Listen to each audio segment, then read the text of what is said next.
En 'n lekker, hartlike goeiemôre vir jou. Onthou ek het Dinsdag met jou begin praat oor die twee broers en die een wat se hartsgesindheid daarvan was om die ander een dood te maak. En toe die vraag gevra, wat is dit wat jy in jou hart ronddra?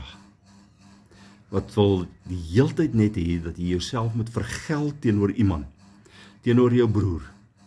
En toe het ek gister met jou gepraat oor die gedagte van toe God kom en sê, waar is jou broer? Waar is jou boetie? Hoekom pas jy hom nie op nie? Hoekom het jy hom nie opgepas nie? Hoekom het jy na hom gekyk nie?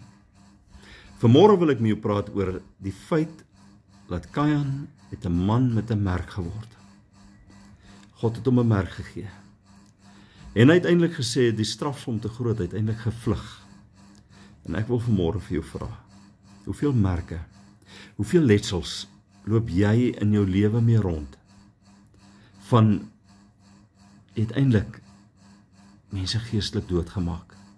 Jy moes gehelp het en jy het nie gehelp nie. Jy moes gesupport het en jy het nie gesupport nie. Jy moes soveel meer gedoen het en jy het nie.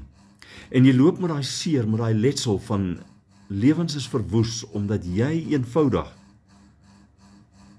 net nie meer gedoen het as wat jy eintlik moes gedoen het nie. En jy weet wat jy moes doen en teenoor wie jy dit moes doen. En nou sit jy met die merk, die Kain-merk, die letsel, omdat jy nie gedoen het wat jy moes doen nie. Ons is nie nodig om daai letsels te loop nie. Kom ons gaan maak dit reg teenoor wie ons dit moet regmaak. Kom ons vra die Here om die letsels gesond te maak. Here, dankie dat ons hoef nie met die merk te sit nie, ons hoef nie met hierdie trydmaak te sit nie, en ons hoef nie met hierdie letsels rond te loop nie.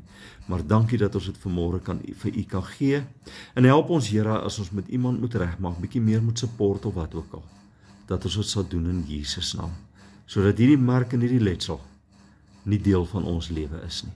Amen. Jy moet 'n baie lekker dag hê, papai.